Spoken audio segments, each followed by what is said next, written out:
नमस्कार दर्शकों, बात आज के चैनल के कार्यक्रम खबरदार खबरों में आपका स्वागत है। आपको बता दें कि इस कार्यक्रम में हम आपको देश दुनिया की दमदार खबरें संक्षिप्त में बताएंगे।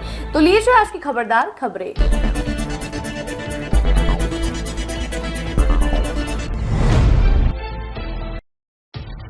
जो बाइडेन ने अमेरिका में आगामी राष्ट्रपति चुनाव से अपनी दावेदारी वापस ले ली है। उन्होंने एक चिट्ठी लिखकर इस बात की जानकारी दी है। बताया जा रहा है कि इस निर्णय के पीछे डेमोक्रेटिक पार्टी के कार्यकर्ताओं की नाराजगी, खुद की मेंटल हेल्थ, बढ़ती उम्र और ट्रंप की मजबूत दावेदारी बताई जा रही है। वहीं बाइडेन ने कहा कि वो डेमोक्रेटिक पार्टी की तरफ से कमला हैरिस को समर्थन करेंगे। उनके इस फैसले से ट्रंप की जीत निश्चित मानी जा रही है। अमरनाथ यात्रा की छड़ी मुबारक अनुष्ठान के बीच रविवार को दशनामी अखाड़ा भवन से पहलगाम से जाया गया।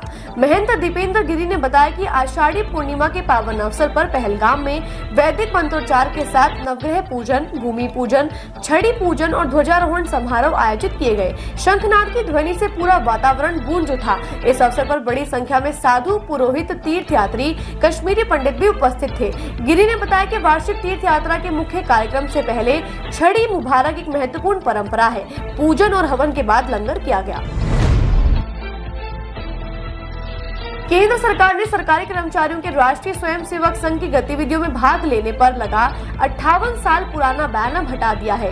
बीजेपी के आईटी सेल की अमित मालवीय ने ट्वीट करते हुए लिखा, 58 साल पहले 1966 में जारी किया गया असंवैधानिक आदेश, जिसमें आरएसएस की गतिविधियों में भाग लेने वाले सरकारी कर्मचारियों पर प्रतिबंध लगाया गया था, जो कि मोदी सरकार ने वापस ले लिया है। यह आदेश कभी पारित किया जाना ही नहीं चाहिए था। वहीं कांग्रेस के महासचिव जयराम रमेश ने कहा, 1966 में लगा प्रतिबंध सही था। यह बैन इंदिरा गांधी की सरकार के दौरान लगाया गया था। वहीं भाजपा ने बैन हटाने पर खुशी व्यक्त करते हुए मोदी सरकार का आभार व्यक्त किया। पश्चिम बंगाल में सत्ताधारी पार्टी तृणमूल कांग्रेस की सांसद महुआ मोहित्रा ने यूपी और उत्तराखंड सरकारों के उस निर्देश के खिलाफ सुप्रीम कोर्ट का दरवाजा खटखटाया है, जिसमें कहा गया है कि कांवड़ यात्रा मार्ग पर मौजूद खान पान की दुकानों के मालिकों को अपने मालिकों के नाम का खुलासा करना होगा। महुआ ने मांग करते हुए कहा कि ऐसे आदेश समुदायों के बीच मतभेद बढ़ाते हैं। उन्होंने कहा, ऐसे आदेश सिर्फ मुस्लिम दुकानदारों और श्रमिकों पर असामाजिक आर्थिक बहिष्कार थोपने और उनकी आजीविका को खत्म करने के लिए किया गया है। याचिका को अभी सुनवाई के लिए सूचीबद्ध किया जाना है। हरियाणा के नूंह में आज कड़ी सुरक्षा के बीच ब्रजमंडल जलाभिषेक यात्रा की शुरुआत 12 बजे से हुई, जो शाम 5 बजे समाप्त की जाएगी। पिछले साल की शोभा यात्रा के दौरान हुई हिंसक झड़पों के मद्देनजर इस बार प्रशासन ने सुरक्षा की पूरी तैयारियां की है। इंटरनेट सेवाएं बंद रखी गई हैं। ड्रोन के जरिए यात्री मार्ग पर निगरानी रखी जा रही है। 5000 पुलिस और अर्धसैनिक बलों के जवान मुस्तैदी से यात्रा के साथ लगे हुए हैं। अखिल भारतीय इमाम संगठन के अध्यक्ष डॉक्टर इमाम उमर इलियासी यात्रा के पूर्व शांति की अपील करते हुए नूंह स्थित नल्हड़ महादेव मंदिर गए। वहीं दोनों समुदायों ने यात्रा मार्ग पर यात्रा का फूलों से स्वागत किया। वहीं यात्रा मार्ग पर घुड़सवार, सशस्त्र पुलिस और डॉग स्क्वाड भी देखी गई।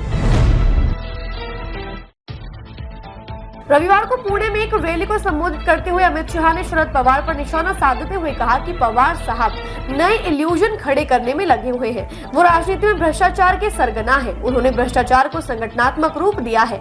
शाह ने कहा, जिन लोगों ने बीजेपी पर सबसे ज्यादा भ्रष्टाचार के आरोप लगाए थे, वो आज वॉशिंग मशीन में धुलकर बीजेपी में शामिल हो चुके हैं। इस पर सुप्रिया सुले ने शाह पर पलटवार कर कहा कि आपकी ही सरकार ने पवार साहब को पद्म विभूषण से सम्मानित किया है और 12 नेता जिन पर भाजपा ने भ्रष्टाचार के आरोप लगाए थे, वो सभी आज महाराष्ट्र सरकार में मंत्री हैं।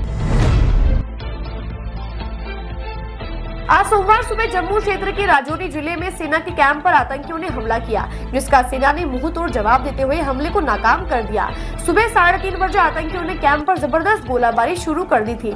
सतर्क सेना के जवानों ने जवाबी कार्यवाही की और एक बड़े हमले को नाकाम कर दिया। हालांकि आतंकी भागने में सफल रहे। सेना ने बड़े पैमाने पर इलाके में सर्च ऑपरेशन शुरू कर दिया है। इस हमले में सेना का एक बड़ा जवान घायल हो गया है, जिसका इलाज जारी है। सेना का यह कैंप नया है और इसे हाल ही में बनाया गया है।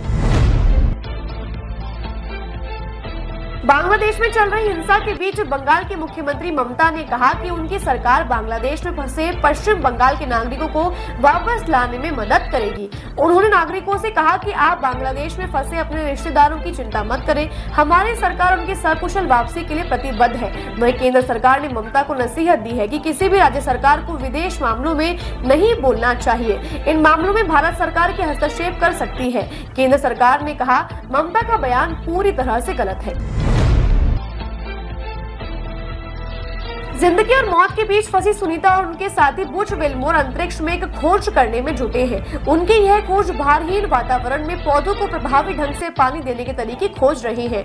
दोनों ने पूरे दिन हार्मनी मॉड्यूल में बारी बारी से परीक्षण किया और कैसे विभिन्न आकारों के रूट मॉडल और पौधे मैक्रोग्रेविटी में पानी को अवशेषित करेंगे। उनकी इस हिम्मत और धैर्य पर नासा ने उनकी तारीफ कर उन्हें हैट्स ऑफ कहा। हालांकि नासा ने अभी भी उनकी धरती पर लौटने को लेकर कोई बयान नहीं दिया है। वहीं सुनीता ने कहा कि उन्हें कोई चिंता नहीं है, नासा पर विश्वास है कि वो देश में कुछ न कुछ प्रयास कर रहे होंगे। अंबाला में नारायणगढ़ के पीर माजरी रतौर गांव में कल देर रात एक रिटायर्ड फौजी ने 2 एकड़ जमीन के लिए अपने भाई, भाभी, उनके 2 बच्चों और मां को गला काट दिया। आरोपी यही नहीं रुका, उसके बाद आरोपी ने उनके शवों को भी जलाने का प्रयास किया।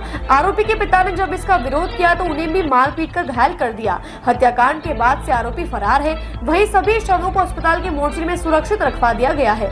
आरोपी की तलाश में एसपी ने टीमों का गठन करके आरोपी की तलाश में लगा दिया है। घटना 2 एकड़ जमीन के बीच रास्ते के विवाद को लेकर हुई थी। खबरदार खबरों में आज के लिए बस इतना ही। कल फिर नई खबरों के साथ हम होंगे आपसे रूबरू। नमस्कार।